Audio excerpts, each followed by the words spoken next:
Emma wiped the flour from her hands and let out a quiet sigh of satisfaction. On the wooden counter lay dozens of freshly baked rolls, perfectly golden on top. A warm smile touched her lips. Cooking always calmed her nerves, especially after long, exhausting days. The kitchen was her personal retreat, a place where she felt whole. Unlike many people, Emma didn't just cook to eat, she cooked to heal. Kneading dough, chopping vegetables, watching steam curl up from a pot.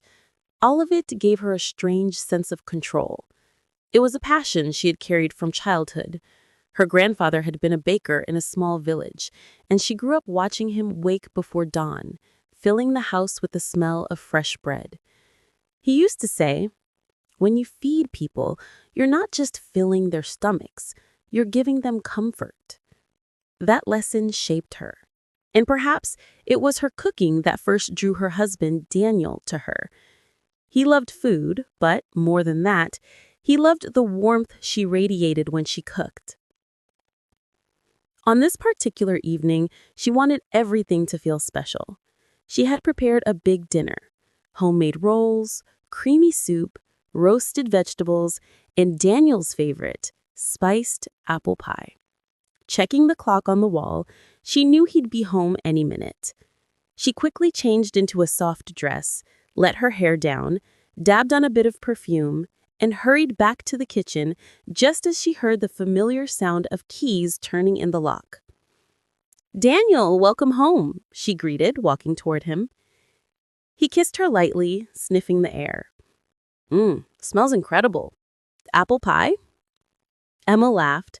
Of course, what else would it be? After washing up, Daniel sat at the table, devouring the meal with a visible hunger.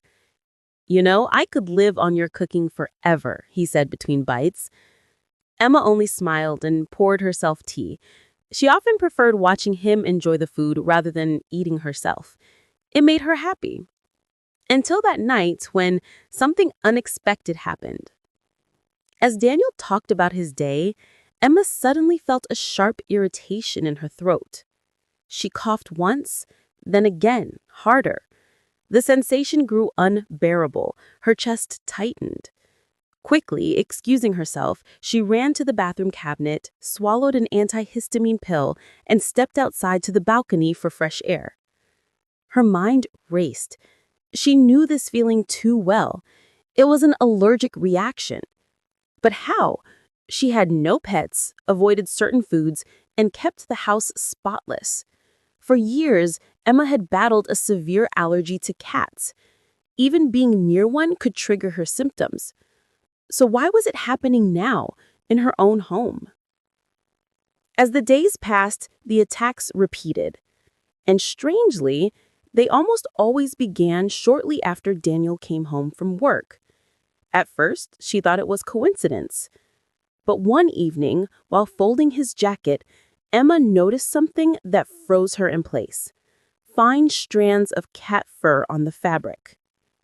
Her chest tightened again, this time from anger. "He knows I can't be around cats. Why wouldn't he tell me?" The next morning, she casually asked, "Daniel, does anyone at your office bring their pets around?" He looked surprised. "Pets? No, are you kidding? If management saw a cat in the office, there'd be chaos." Emma forced a smile. "Oh, I must have imagined it then."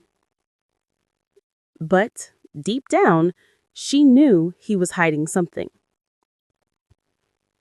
That week, unable to contain her curiosity, Emma decided to visit his workplace unannounced.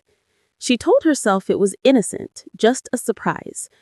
But the truth was, she wanted answers. The building was sleek and modern, all glass and steel. At the reception desk, a young woman with sharp eyeliner and a polished smile greeted her. The name tag read Sophia. "Good afternoon. Do you have an appointment with Mr. Bennett?" Emma hesitated. "No, but I think he'll want to see me." Sophia's eyes narrowed slightly. "He's in a meeting. You can wait if you'd like." Emma sat in the corner, pretending to scroll through her phone, but her attention was fixed on Sophia. After a while, the secretary's phone rang. She answered cheerfully, her voice softening. Yes, darling. Sorry I didn't call earlier. Daniel and I had lunch together. Don't worry. Everything's fine. I'll talk to him soon. You know men, always hesitant to make decisions, but I think he's close. His wife? She's nothing special, really. She cooks, sure, but that's about it. Anyway, the cats are fine. Daniel even helped me take Leo to the vet yesterday. He was so sweet about it. Tonight I'll make him lasagna. Or maybe I'll just order and tell him it's mine. He'll never know. Emma's blood ran cold. She didn't need to hear more. Standing up abruptly, she left the office, her hands trembling. At home, tears streamed down her face. All the years she had given, the meals, the love, the care, was this how it ended? She stared at her reflection in the mirror. 36 years old, still beautiful, still full of life, yet betrayed. She made a decision. Their wedding anniversary was only a week away. Daniel thought it would be a celebration of their love. For Emma, it would be the day she took back her dignity. On the evening of the anniversary, Daniel came home early, carrying a bouquet of roses and a small velvet box. "Happy anniversary, sweetheart," he said warmly, opening the box to reveal a sparkling necklace. "For you." Emma glanced at it briefly, then smiled faintly. "I have something for you too." She disappeared into the bedroom and returned with 2 large suitcases, neatly tied with ribbons.